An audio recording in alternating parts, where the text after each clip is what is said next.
Welcome back to the Air Files presented by 9-Hole Reviews and brought to you by Slate Black Industries. Be sure to check out slateBlackIndustries.com.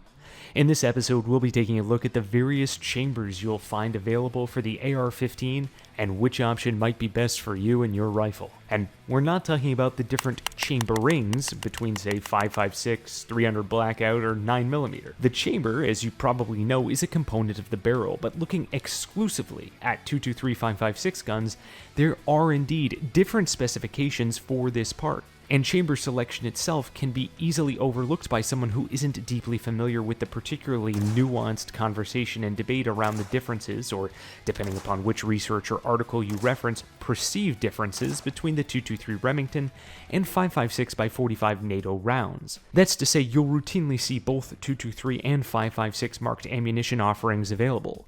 And although people often use the terms interchangeably in a colloquial sense to describe the caliber of the AR-15, just as we did during this intro, and to the naked eye both cartridges appear identical, the standardizations by which the 223 Remington and 5.56 NATO are loaded and evaluated against are indeed different. We'll circle back to this in a moment, but suffice to say these variations result in differing specifications for how the chambers in the barrels of an AR-15 are reamed, with the 5.56 chamber including a bit of extra space, especially in an area called the free bore. This is the area of the bore right in front of the chamber that does not have rifling, allowing the round to be loaded without the bullet being grabbed by said rifling. The free bore of a 5.56 chamber is about twice the length of that in the 223 chamber. A number of other dimensions in the 5.56 chamber are also fractionally larger as well.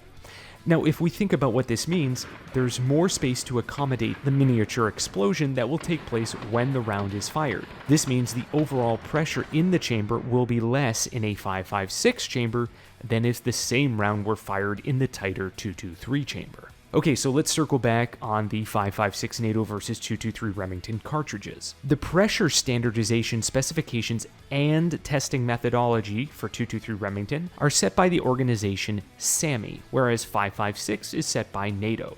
The NATO pressure test is conducted differently than SAMI, and as a result, the figures are not like for like. This has resulted in what we'll call misperceptions about what the actual differences in pressure ratings are for 5.56 NATO versus 223 Remington. From a functional perspective, 5.56 and 223 have the same pressure rating, but the 5.56 round is tested in the looser 5.56 chamber, and if tested in a 223 chamber, would likely, or at least could possibly return higher pressure than would be acceptable.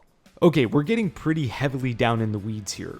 Practically speaking, what does any of this mean as it relates to choosing your chamber spec? Well, 223 Remington is considered to be safe to fire from both a 223 chamber or a 5.56 chamber.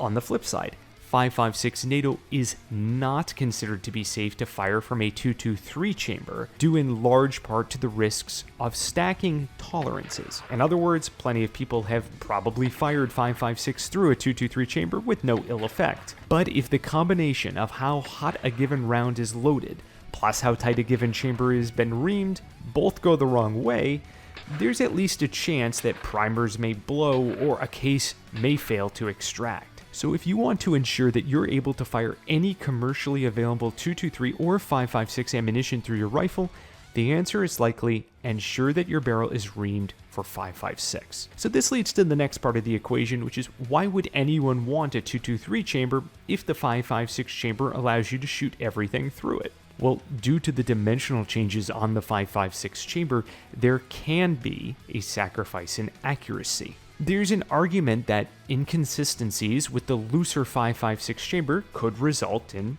accuracy decrease. In our experience, we've never actually been able to measure this or see how someone could measure it. Practically speaking, it makes sense, but there are, in our opinion, too many inconsistencies between the manufacturing of one barrel to another that even with two barrels from the same manufacturer, one Ream 223 and the other 5.56, it would be extremely difficult, if not impossible, to say for sure whether any perceived accuracy differences from one to the other could actually be attributed to the chambering. Now, when we look at the host of 5.56 chambers we've had now on the show, all of them have proved to be perfectly sufficient for practical accuracy and use at range. Now, with that said, there is one additional chamber to consider. The 223 Wylde chamber is what's referred to as a hybrid chamber, which utilizes the dimensions of the 223 chamber with the free bore length of the 556 chamber. It's actually slightly longer, but with the free bore diameter of a 223 chamber. The theory here is gain the advantages of the 556 free bore to shoot 556 NATO and accommodate the pressure, but also retain as much accuracy as possible. These were all the rage back in the mid-2000s for competition shooters who always tried to squeeze every ounce of performance out of their gear, and are still quite prevalent. You'll find them most commonly on precision AR setups or SPR style builds. All in all, it's our experience in shooting these different chamberings across a multitude of firearms that a well-machined 5.56 chamber will shoot tightly enough that most users wouldn't ever be able to outshoot it. And while we'll never tell you not to chase a specific performance baseline for your rifle, it's at least debatable in our mind as to whether getting a specialty chamber or shooting a 223 chamber is really worth it.